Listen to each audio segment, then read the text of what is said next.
नमस्कार and welcome you to world affairs. मैं हूं प्रशांत धवन और इस वीडियो में हम बात करने वाले हैं एक बहुत ही इंटरेस्टिंग टॉपिक के बारे में। रिसेंटली आप लोगों ने ऐसे आर्टिकल्स देखे होंगे जहां पर यह लिखा है कि चाइना का जो चैंग 6 मिशन है जो बहुत ही जल्द ये लॉन्च करेंगे, मोस्ट प्रोबेबली 2024 के आसपास, इसमें ये पाकिस्तान का पेलोड भी मून पर पहुंचा देंगे। तो एक पाकिस्तानी सैटेलाइट चाइना मून पर पहुंचाने का प्लान बना रहा है। नाउ अगर ये होता है तो मैं आपको ये बता दूं, पाकिस्तान इससे ओवरऑल 10th कंट्री बन जाएगा मून पर पहुंचने वाला। यह हिस्टोरिक होगा पाकिस्तान के लिए।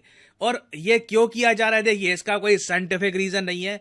पाकिस्तान की जो सैटेलाइट है ये एक क्यूब सैट होने वाली है। क्यूब सैट सैटेलाइट्स बहुत ही छोटी होती है। हमारे यहाँ देश में 12वीं कक्षा के बच्चे काफी बार क्यूब सैट बना चुके हैं, उनको काफी बार हंसी मजाक पे हमने लॉन्च कर दिया था। तो पाकिस्तान की सैटेलाइट ऐसा नहीं है कि मून को स्टडी करेगी या कुछ करेगी। प्राइमरली मैं देख पा रहा हूं ये किया जा रहा है जियोपॉलिटिकल और साइकोलॉजिकल रीजंस के लिए। जब हाल ही में चंद्रयान 3 इंडिया ने सक्सेसफुली लैंड कर दिया मून के सरफेस पर, रोवर भी चलाया मून पर, उसका साइकोलॉजिकली एक बहुत ही बड़ा इंपैक्ट पड़ा था पाकिस्तान में। पाकिस्तान में आप देखोगे फ्रंट पेज कवरेज मिली थी उस पूरे इवेंट को। तो कहीं ना कहीं आप कह लीजिए पाकिस्तान के लोगों को भी फील हो कि ये भी मून पर पहुंच चुके हैं, इनको भी एक मोरल बूस्ट मिले, उसके लिए बात चल रही है कि चाइना बहुत ही जल्द पाकिस्तान को भी मून पर पहुंचा देगा। तो इस वीडियो में इस टॉपिक को हम इन डेप्थ डिस्कस करेंगे। बहुत कुछ यहाँ पे आपको जानने को मिलेगा, मगर आगे बढ़ने से पहले आपसे एक क्वेश्चन पूछूंगा। क्वेश्चन यहाँ पर यह है, बहुत ही इंटरेस्टिंग क्वेश्चन है। किस कंट्री के कांग्रेस ने, मतलब पार्लियामेंट में आप कह लीजिए, इनकम टैक्स खत्म कर दिया गया है, इनकम टैक्स पे करने की जरूरत ही नहीं है? ये हाल ही में किस कंट्री ने किया है? ब्राजील, कनाडा, चिले या फिर अर्जेंटीना? कमेंट सेक्शन में करिए उत्तर। सही आंसर मैं आपको दूंगा वीडियो के अंत में। नाउ चाइना का जो मिशन जिस पर बात चल रही है उस पर डिस्कशन करने से पहले सबसे पहले तो मैं आपको ये बताऊंगा इसरो और सुपार्को की ब्रीफ हिस्ट्री के बारे में। बहुत ही इंटरेस्टिंग है, इससे आप समझ पाओगे कि साइकोलॉजिकली पाकिस्तानी इसके लिए कितना इंपॉर्टेंट है। ये फील कर पाना कि ये भी मून तक पहुंच चुके हैं, चाहे लैंडिंग नहीं करी मगर पहुंच तो चुके हैं ना। ये आपके सामने एक कंपैरिजन है इसरो और सुपार्को का। जिस तरीके से इंडिया में इसरो है, पाकिस्तान में है सुपार्को। सुपार्को की फुल फॉर्म है space and upper atmosphere research commission. Now आज के समय सुपार्को लिटरली एक जोक बन के रह गया है, मगर एक टाइम था 1960s में जब सुपार्को ने पाकिस्तान को कई गुना आगे खड़ा कर दिया था कंपेयर टू इंडिया।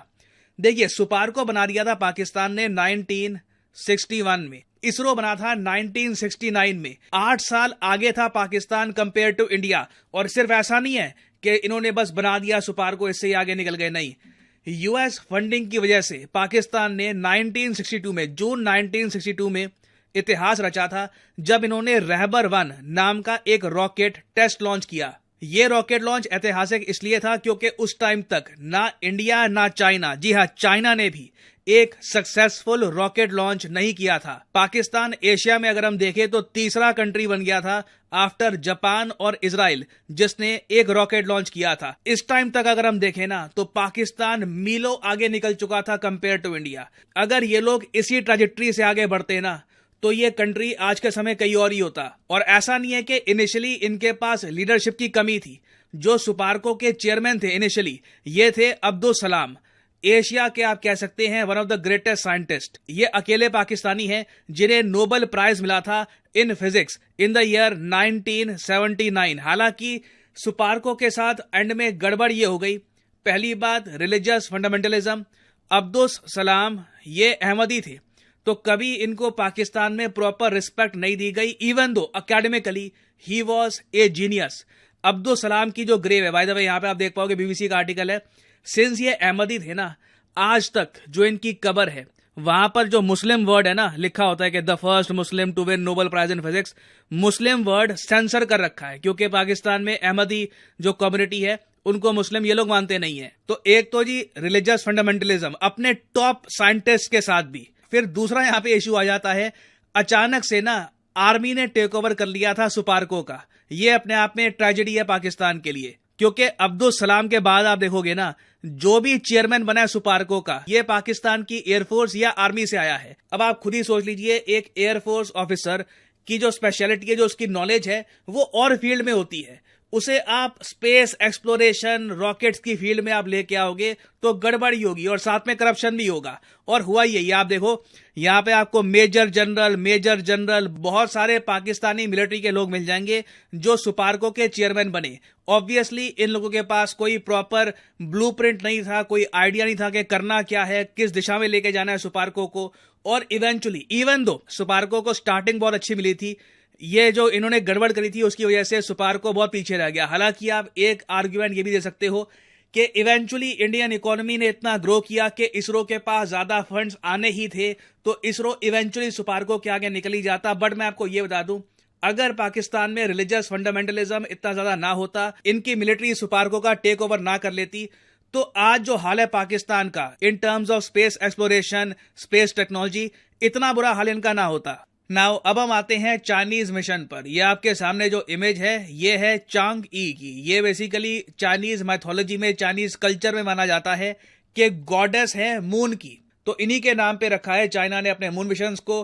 चांगी 1, 2, 3, 4, 5 और अब बहुत ही जल्द ये लोग लॉन्च करने वाले हैं चांग ई मिशन। और चांग ई 6 खास इसलिए होगा क्योंकि इसमें चाइना का प्लान ये है कि पहले ये एक लैंडर मून पे उतारेंगे, वो लैंडर मून पर ड्रिलिंग करेगा और फिर कुछ पत्थर के जो सैंपल है ये वापस धरती पर चाइना पे लेके आएगा। तो ये जो मिशन है चाइना के लिए बहुत ही ज्यादा स्पेशल रहने वाला है। और कई कंट्रीज हैं उनके पेलोड, मतलब उनका छोटा सा कोई इक्विपमेंट, टेस्टिंग इक्विपमेंट, एक्सपेरिमेंट के लिए जो इक्विपमेंट है, ये चाइना अपने पूरे मिशन पे ऐड कर रहा है। जैसे कि यूरोपियन स्पेस एजेंसी का एक इक्विपमेंट है, उसके अलावा कई यूरोपियन कंट्रीज हैं उनके इक्विपमेंट ऐड कर रहा है। इसी के साथ साथ चाइना के साइंटिस्ट ने पाकिस्तान को यह भी कहा कि एक क्यूब सैट बना दोगे, छोटी सी सैटेलाइट, वो हम तुम्हारे लिए मून पर ले जाएंगे। हालांकि वो सैटेलाइट कुछ करेगी नहीं, मगर इस लिस्ट में तुम्हारा नाम आ जाएगा। ये लिस्ट यहां पे आप देख पाओगे, countries that have been to the moon. अब इधर आप नोटिस करोगे नंबर 1 पे यूएस आपको मिलेगा 42 टाइम्स। यूएस कुछ ना कुछ मून पर भेज चुका है। अगेन इस लिस्ट में हम ना सिर्फ लैंडर, हम ऑर्बिटर, सेमी सक्सेसफुल मिशन जो हुए हैं उनको भी हम काउंट कर रहे हैं, ठीक है। तो 1, 2, 3, 4, 5, 6, 7, 8, 9 कंट्रीज टोटल आप कह लीजिए, अगर आप यूरोपियन यूनियन को भी काउंट करते हैं, 9 स्पेस एजेंसीज मून पर पहुंच चुकी हैं। इसमें इजराइल का जो बैरशीत मिशन है उसको हम काउंट नहीं कर रहे क्योंकि उसने बिल्कुल मून पर एक क्रैश लैंडिंग कर दी थी, तो that is not being counted. तो अगर चाइना का जो ये चांग ई मिशन है सक्सेसफुल हो जाता है और एक छोटी सी सैटेलाइट जो पाकिस्तान मेड सैटेलाइट होगी ये मून को ऑर्बिट करना स्टार्ट कर देती है या फिर मून के करीबी पहुंच जाती है, तो टेक्निकली आप कह लीजिए पाकिस्तान का नाम यहां पे आ जाएगा। अब यहां पे आप कहोगे मगर ये कितना अनफेयर है कि एक तरफ इंडिया जैसा कंट्री जो खुद अपना रॉकेट यूज करता है लॉन्च करने के लिए और ऑर्बिटर भेजता है मून पर, उसी लिस्ट में पाकिस्तान को शामिल कर देंगे। देखिए इसको लेकर कई आपको लिस्ट मिल जाएंगी। कुछ लिस्ट में स्पेसिफिकली मेंशन्ड होगा कि इन कंट्रीज ने खुद अपने दम पर एक ऑर्बिटर या लैंडर मून पर भेजा है, मगर यूजुअली जो लिस्ट निकाली जाती है उसमें हम उन कंट्रीज को भी काउंट कर लेते हैं जो किसी और के रॉकेट पे अपना पेलोड भेजते हैं और मून पर पहुंच जाते हैं। फॉर एग्जांपल इस लिस्ट में आप देख पाओगे लक्समबर्ग आपको दिख जाएगा, छोटा सा देश है यूरोप में, इसकी जो कैपिटल है ये भी लक्समबर्ग है। उसके अलावा साउथ कोरिया, इटली, इनके पास खुद के रॉकेट नहीं है, कोई खुद ये रॉकेट लॉन्च नहीं कर सकते। या तो ये यूएस के रॉकेट पर या चाइना के रॉकेट पर अपना पेलोड मून पर पहुंचा चुके हैं, इसलिए इनका नाम यहां पे आपको दिख जाएगा। तो पॉसिबिलिटी है 2024 में चाइना पाकिस्तान का नाम भी यहां पर ऐड कर दे। तो अब आप यहां पर समझ गए होंगे कि ये बेसिकली एक मोरल बूस्ट होगा फॉर पाकिस्तानीज और कहीं ना कहीं एक कंट्री को ये चाहिए भी होता है। हाँ, ये अब अलग बात है, मान लो ये मिशन फेल कर गया, चाइना अनसक्सेसफुल रहा, तो उस केस में आप कह लो एक बहुत बड़ा डीमोरलाइजिंग इफेक्ट भी आ सकता है।